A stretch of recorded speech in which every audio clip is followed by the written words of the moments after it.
منا کی وہ وادی آج بھی اس کہانی کو اور اس یاد کو تازہ کر رہی ہے۔ حضرت خلیل اللہ کے ہاں اولاد نہیں ہے۔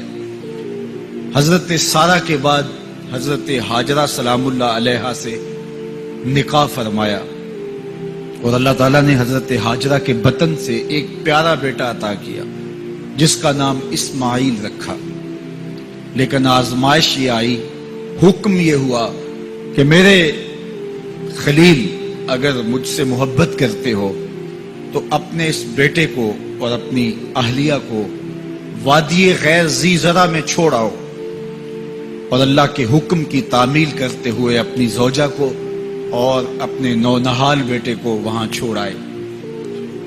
پھر 13 سال کی عمر کو جب حضرت اسماعیل پہنچے تو حضرت خلیل اللہ ملنے گئے۔ ایک خواب دیکھا۔ خواب میں کیا منظر تھا کہ میں اپنے بیٹے کو ذبح کر رہا ہوں۔ اللہ اکبر! یہ کوئی آسان کام نہیں تھا، لیکن نبی کا خواب بمنزلہ وحی ہوتا ہے۔ ہمارے خواب شیطانی وسوسے بھی ہوتے ہیں، الجھے ہوئے خیالات کا عکس ادغاث احلام بھی ہوتے ہیں، اور ہمارے کچھ خواب اچھے بھی ہوتے ہیں۔ نبوت کا 46واں حصہ بھی خوابوں کو کہا گیا ہے، اچھے خوابوں کو۔ لیکن نبی کا خواب محض خیر پر مشتمل ہوتا ہے اور شیطان کے وسوسے کا نتیجہ نہیں ہوتا۔ یہ اللہ کی طرف سے نبی کو القاء کی گئی بات ہوتی ہے۔ اب حضرت ابراہیم علیہ السلام کو خواب یہ آتا ہے کہ میں اپنے بیٹے کو ذبح کر رہا ہوں۔ 13 سال کا نونہال بیٹا، اور بیٹا بھی وہ جو اللہ سے دعائیں مانگ مانگ کے لیا گیا۔ حکم ہے کہ اس بیٹے کو میری رضا کے لیے ذبح کر دو۔ اللہ اکبر! حضرت خلیل اللہ اٹھے، بیدار ہوئے اور اس خواب کی تکمیل کے لیے آمادہ ہو گئے۔ اپنی زوجہ سے کہا، زوجہ محترمہ حضرت ہاجرہ سلام اللہ علیہا سے کہا کہ بیٹے کو تیار کر دو، دوست کی دعوت پہ لے جانا ہے۔ خلیل عربی میں دوست کہتے ہیں، اور اللہ نے حضرت ابراہیم کو خلیل اللہ اپنا دوست قرار دیا تھا، تو کہا دوست کے بلاوے پہ جانا ہے، دوست کی دعوت پہ جانا ہے، تو بیٹے کو تیار کر دو۔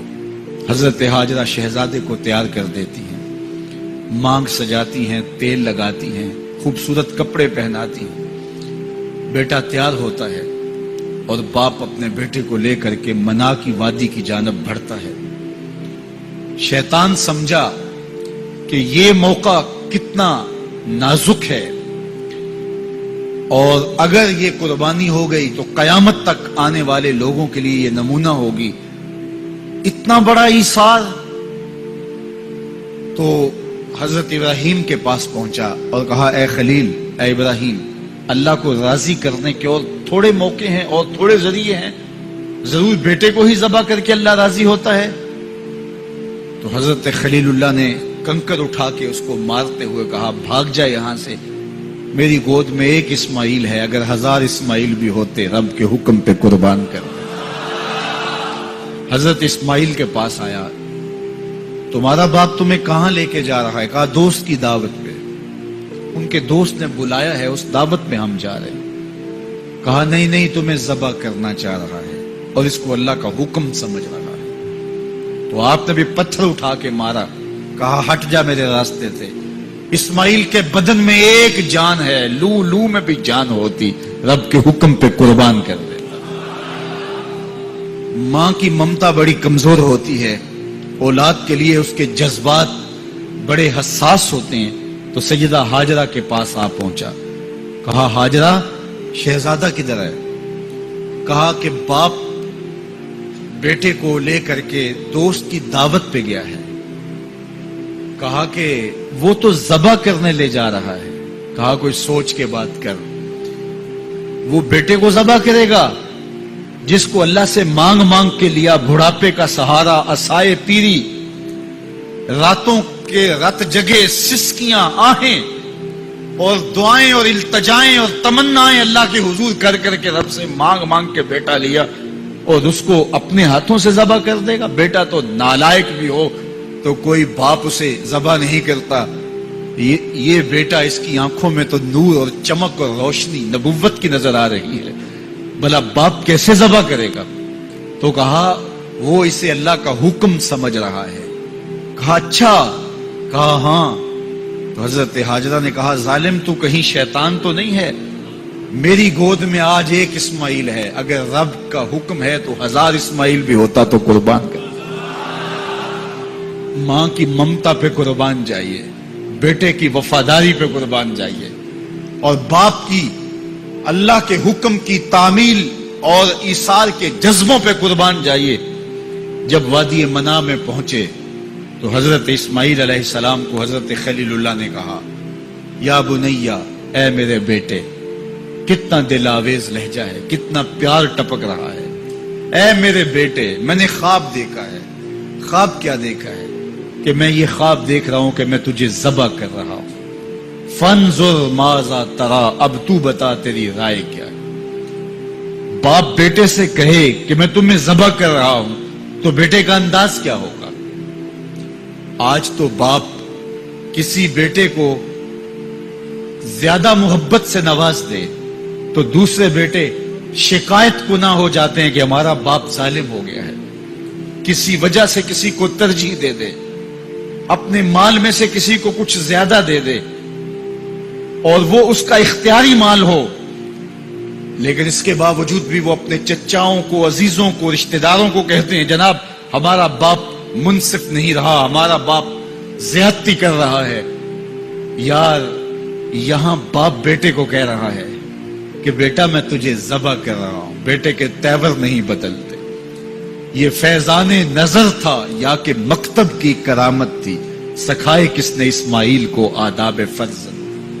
باپ نے کہا بیٹا میں تجھے ذبح کر رہا ہوں. بیٹے کا دل آویز جواب سنیے. بیٹا سر جھکا دیتا، امتثال امر تھا، حکم کی تعمیل تھی. بیٹا کہتا جی جیسے آپ کی مرضی، یہ بھی امتثال امر تھا. بیٹا خاموشی سے جھک جاتا، یہ بھی امتثال امر تھا. گردن رکھ دیتا، یہ امتثال امر تھا. بیٹا کہتا جی جیسے آپ چاہیں، امتثال امر تھا. لیکن بیٹے نے جو جواب دیا قیامت تک اس کو بھی سنہری حروف سے لکھا جائے گا. باپ نے کہا بیٹا میں تجھ کو ذبح کرنا چاہ رہا ہوں. جواب کیا آیا؟ یا آباتے، اے میرے ابو. ذرا دیکھیے باپ کا یہ کہنا کہ میں تمہیں ذبح کر رہا ہوں، اس کے جواب میں تیور نہیں بدلتے، چہرے پر جلال اور غصہ اور عجیب سی کیفیت پیدا نہیں ہوتی کہ میرے باپ آپ کیا بول رہے ہیں. لیکن جب باپ بولا بیٹا میں تجھ کو ذبح کرنا چاہ رہا ہوں تو فرما بردار بیٹا کیا بولتا؟ یا آباتے، اے میرے باپ. اللہ اکبر. تم تو ذبح کرنا چاہتے ہو. یا آبا تفعل ما تؤمر، ابو ذبح کیا ہے جو کرنا ہے کیجئے. یہ نہیں کہا کہ ذبح کرنا چاہتے ہیں ہاں ذبح کر لیجئے. ذبح کا جواب ذبح سے دینا یہ مکمل فرما برداری تھی. باپ کہتا یا آبا، یا بنیا، اے میرے بیٹے میں نے خواب دیکھا ہے میں تجھے ذبح کر رہا ہوں. تو بیٹا کہتا ہاں مجھے ذبح کر لیجئے. یا آبا تذبح، ہاں مجھے ذبح کر لیجئے. لیکن بیٹا یہ نہیں کہتا کہ ذبح کر لیجئے. ذبح کا جواب ذبح میں نہیں کہا بلکہ جواب 2 قدم آگے بڑھ کے دیا. یا آبا تفعل ما تؤمر، ماں میں عموم ہے، ابو ذبح کیا جو بھی کرنا ہے کیجئے. رہی بات میری گردن پہ چھری چلے گی، بدن تو تڑپے گا، لیکن ستاجدونی انشاءاللہ من الصابرین، میرے رب نے چاہا تو صبر کر کے دکھاؤں گا. اگر رب کے حکم کی تعمیل میں نونہال بیٹے کی گردن پہ چھری رکھنے کا عزم اور ایثار کی یہ کہانی آپ رقم کرنے جا رہے ہیں تو آپ میرا منظر بھی دیکھیں گے کہ میں تڑپوں گا بھی نہیں. یا ابا تفعل ما تؤمر ستجدنی انشاءاللہ من الصابرین، آپ دیکھیں گے میں صبر کر کے دیکھاؤں گا. فلما اسلم وتلہ للجبین، قرآن بتاتا ہے جب دونوں راضی ہو گئے. کس بات پہ راضی ہو گئے؟ فلاں نمبر کی گاڑی خرید لیں، فلاں بنگلہ خرید لیں، فلاں فیکٹری خرید لیں. باپ اور بیٹے نے یہ طے کیا نہیں، باپ ذبح کرنے پہ راضی ہو گیا اور بیٹا ذبح ہونے پہ راضی ہو گیا. فلما اسلم، ایک تو ہمارا اسلام ہے، یہاں دیکھو ان کا اسلام. الاسلام گردن نہادن، اسلام کا معنی یہ ہے گردن رکھ دینا. اپنی مرضی چھوڑ دینا. فلما اسلما، جب دونوں نے گردنیں رکھ دی، دونوں نے اس جو ہے وہ یہ طے کر لیا، باپ نے ذبح کرنے کا طے کر لیا، بیٹا نے ذبح ہونے کا طے کر لیا. وَتَلَّهُ لِلْجَبِينِ، اور باپ نے بیٹے کو پیشانی کے بل لٹایا. اس پر دو قول ہیں. تَلَّهُ لِلْجَبِينِ، پیشانی کے بل یوں لٹایا کہ الٹا لٹایا تاکہ پیچھے سے ذبح کریں، بیٹے کا من منہ چہرہ سامنے نہ ہو، ذبح کرنے میں رکاوٹ نہ بن جائے. کوئی بیٹا معمولی تو نہیں، اس کی پیشانی میں نبوت کے اجالے چمک رہے. تو بیٹے کو لٹا دیا اور الٹا لٹایا. تَلَّهُ لِلْجَبِينِ، پیشانی کے بل لٹایا. لیکن مفسرین کی ایک جماعت نے کہا نہیں، الٹا نہیں لٹایا. تو تَلَّهُ لِلْجَبِينِ کا معنی کیا ہوا؟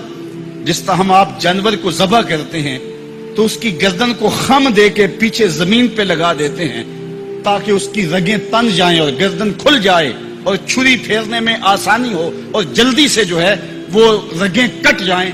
کہا کہ بیٹے کی ریشم جیسی نازک گردن کو موڑ کے پتھر پر پیشانی کو لگایا. اللہ اکبر. بیٹے کو رسیوں سے باندھا ہوا تھا اور اپنی آنکھوں پہ پٹی باندھی ہوئی تھی، اور یہ بیٹے نے کہا تھا ابو مجھے رسیوں میں جکڑ لے، شدت کی درد ہوگی، کہیں تڑپ نہ جاؤں، اور ایسا نہ ہو کہ رب کے حکم کی تعمیل میں آپ کو تاخیر نہ ہو. تو باپ نے اپنے ہاتھوں سے اپنے بیٹے کو جکڑا تھا. لیکن جو ہی چھری پکڑ کے باپ بیٹے کو ذبح کرنے لگا، بیٹے نے آواز دی ابا جان رک جائیے. کیوں بیٹا، پروگرام تبدیل ہو گیا؟ کہا نہیں، یہ میری رسیاں اتار دیجیے. بیٹا کیوں اتاروں، خود تو کہا تھا مجھے رسیوں سے جکڑ لو. ابا جان میری رسیاں اتار دیجیے، کہیں کل کا مورخ یہ نہ لکھے باپ ذبح کرنا چاہتا تھا، بیٹا ہونا نہیں چاہتا تھا. باپ نے باندھ کے کیا، کھول دیجیے رسیاں، نہیں تڑپوں گا. اللہ اکبر. رسیاں کھول دی جاتی ہیں. کائنات نے ایسا منظر کبھی دیکھا نہیں تھا، چشم فلک نے ایسا نظارہ کبھی کیا نہیں تھا. منا کی وادی ہے، فولاد جیسے پگھلے ہوئے پہاڑ ہیں، آسمان سے فرشتے بھی جھک جھک کے حورے غلمان اور رضوان جنت بھی دیکھ رہے ہیں. مالک قیامت آنے والی ہے. کہا فرشتوں تم نے کہا تھا انسان کو خلیفہ بنایا جا رہا ہے، یہ تو لڑائی کریں گے، سجدے تو ہم کریں گے، ذرا میرے بندے کی اس انوکھی ادا کو بھی تو دیکھو. لاؤ سارے سجدے، اپنے قیام لاؤ، اپنے رکوع اور اپنے سجود لاؤ، اور میرے بندے کے اس جذبہ ایثار کے مقابلے میں رکھو. اللہ اکبر. حضرت خلیل اپنے نونہال بیٹے کو فلما اسلما وتلہ للجبین، قرآن نے منظر نگاری کی ہے کہ جب باپ بیٹا راضی ہو گئے، باپ ذبح کرنے پہ راضی ہو گیا. منا کی وادی ہے، کوئی تیسرا شخص نہیں ہے، پگھلے ہوئے پہاڑ ہیں، آسمان کا منظر ہے، ہاتھوں میں چھری پکڑی ہے، زمین تھرانے لگی، عرش کانپنے لگا، وادی پہ راشا تاری ہے. سورج سے یہ منظر نہیں دیکھا جا رہا، کارکنان قضاء و قدر کی چیخیں نکل رہی ہیں، مالک یہ کیا ہونے جا رہا ہے. کہا ذرا میرے بندے کی ادا تو دیکھو. پھر ہاتھوں میں چھری پکڑ کے، آنکھوں پہ پٹی بندھی ہے اور نونہال لیٹا ہے، اور پیشانی موڑ کر کے، گردن موڑ کر کے پیشانی زمین پہ لگائی، اور تنی ہوئی رگوں پر حضرت خلیل اللہ نے جب چھری پکڑ کے چھری کو پوری ہمت کے ساتھ بیٹے کو ذبح کرنے کے لیے جنبش دی. چھری تو جنبش کرتی ہے لیکن ایک بال بھی نہیں کٹتا. چھری کو زمین پہ مارا، زمین میں دھنس جاتی ہے. لما تقطعی یا سکین، چھری کاٹتی کیوں نہیں، تیرا کام تو کاٹنا تھا. آواز آئی الخلیل یامرنی والجلیل ینہانی. خلیل کاٹنے کا کہتا ہے، رب جلیل کہتا ہے خبردار ایک بال بھی کاٹا تھا. کہا چھری تیرا کام تو کاٹنا تھا. حضرت آگ کا کام بھی تو جلانا تھا. جس نے آگ کو جلانے سے روکا تھا آج اسی کا حکم میرے نام بھی ہے کہ ایک بال بھی نہیں کاٹنا. اس سے راستہ اختیار کیا جا سکتا تھا نکلنے کا. میں نے تو چھری چلائی، اب کیا کروں، چھری نے کام نہیں کیا. شکر ہوا بیٹا بچ گیا، لیکن نہیں. خلیل سمجھے شاید کوئی دل میں نرمی پیدا ہوئی تو رب نے چھری کو روک دیا. چھری کو پھر پتھر پہ رگڑا، تیز کیا، اور چھری کی نوک کو نازک گلے پہ رکھ کے پورا وزن ڈال دیا. گلا کٹ گیا، خون بہنے لگا. حضرت خلیل خوش ہو گئے، کتنا مشکل کام تھا، بیٹے کو ذبح کرنا، میں کر دیا. جلدی سے آنکھوں سے پٹی کھولی تو کہا، دیکھا کیا کہ منظر بدلا ہوا تھا. بیٹا سمجھ کے جسے ذبح کیا تھا وہ بیٹا نہیں تھا، وہ دمبا تھا. اور حضرت اسماعیل پاس کھڑے مسکرا رہے تھے. بے ساختہ زبان سے نکلا اللہ اکبر. تو حضرت اسماعیل بولے لا الہ الا اللہ واللہ اکبر. پاس کھڑے جبریل جو دمبا لے کے آئے تھے بولے اللہ اکبر وللہ الحمد. ادھر سے آواز آئی وَنَادَيْنَاهُ أَن يَا إِبْرَاهِيمُ قَدْ صَدَّقْتَ الرُّؤْيَا إِنَّا كَذَلِكَ نَجْزِي الْمُحْسِنِينَ. ادھر سے آواز آئی جس سے پہاڑ کی وادی گونجنے لگی اے ابراہیم تو نے واقعی خواب پورا کر دکھایا. وَنَادَيْنَاهُ. سب مترجمین نے اس کا ترجمہ یہ کیا ہے واو حالیہ ہے, یہ طلباء جانتے ہیں. اس حال میں ہم نے ندا دی. حال کیا تھا کہ دمبا ذبح پڑا ہوا تھا, حضرت اسماعیل مسکرا رہے تھے, جبریل پاس کھڑے تھے. جبریل کا پاس کھڑا ہونا اس بات کی دلیل تھی کہ یہ دمبا وہ لے کے آئے ہیں, اور ان کا مسکرانا یہ ساری کہانی بتا رہا تھا. تو حضرت ابراہیم علیہ السلام نے جب یہ منظر دیکھا تو یقین تو ہو گیا کہ یہ رب کی طرف سے انتظام ہے, جبریل لے کے دمبا کھڑے ہیں. تو یہ یقین تو تھا, لیکن مزید تیقن پیدا کرنے کے لیے اللہ کی وحی اترنے لگی اور حضرت خلیل کا دل باغ باغ ہو گیا. وَنَادَيْنَاهُ. اس حال میں جب دمبا ذبح پڑا تھا, اسماعیل خوش کن مسکرا رہے تھے, خوبصورت ہنسی ہنس رہے تھے, مسکرا رہے تھے, اور حضرت جبریل بھی مسکرا رہے تھے. تو اس حال میں ہم نے ندا دی ابراہیم تو نے واقعی خواب پورا کر دکھایا. سب نے یہ ترجمہ کیا اس حال میں ہم نے ندا دی, کیونکہ واو حالیہ ہے. لیکن ٹھنڈ نہیں پڑتی تھی. ٹھنڈ تب پڑی جب کنز الایمان کھولا. تو میرے امام نے اس کا جو ترجمہ کیا آپ اشش کر اٹھیں گے.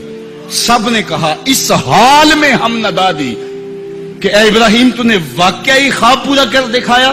لیکن اعلی حضرت جنہوں نے قرآن کا ترجمہ ہی نہیں کیا, قرآن کی ترجمانی بھی کی ہے, انہوں نے اس کا ترجمہ کیا وَنَادَيْنَاهُ أَن يَا إِبْرَاهِيمُ. اے مخاطب اس موقع کا حال نہ پوچھ جب ہم نے ندا دی.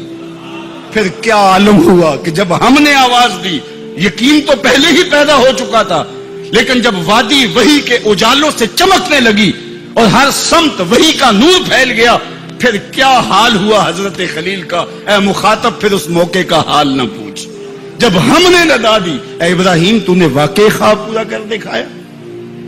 انا کذالک نجزی المحسنین. ہم نیکوکاروں کو یوں ہی جزا دیتے ہیں. ہم آپ کا بیٹا تو نہیں لینا تھا, بس ابراہیم تیرا امتحان پورا ہو گیا, تو نے امتحان میں 100 نمبر لے لیے, سرخرو ہو گیا, کامیاب ہو گیا. یہ تماشائے لبے بام تو نہیں تھا, یہ کوئی آسان کام تو نہیں تھا. اللہ اکبر. فرمایا ہم نے اس کو پچھلوں کے لیے سنت کے طور پہ باقی رکھا. سلام علی ابراہیم. ابراہیم تیرے اوپر سلام. آج اسی منسک پہ, اسی قربان گاہ پہ 40 لاکھ حجاج کرام قربانیاں پیش کرتے ہیں. کوئی 2 قربانیاں, کوئی 5 قربانیاں, بعض 100 اونٹ پیش کر رہے ہوتے ہیں. اللہ اکبر. صدیاں گزر گئیں. یہ تو صرف منا کی قربان گاہ ہے. پوری دنیا پہ پھیلے ہوئے مسلمان اس دن جانور ذبح کر رہے ہوتے ہیں. عید کے دن قریب آتے ہیں تو میں گزرتا ہوں سڑکوں, بازاروں اور گلیوں سے, ہر سمت لوگ موٹے تازے جانور لیے گھوم رہے ہوتے ہیں, اور سڑکوں کے اوپر جانوروں کے جو ہیں وہ ٹھٹ کے ٹھٹ لگے ہوئے ہوتے ہیں. تو میری زبان سے بے ساختہ یہی جملے نکلتے ہیں, سلام علی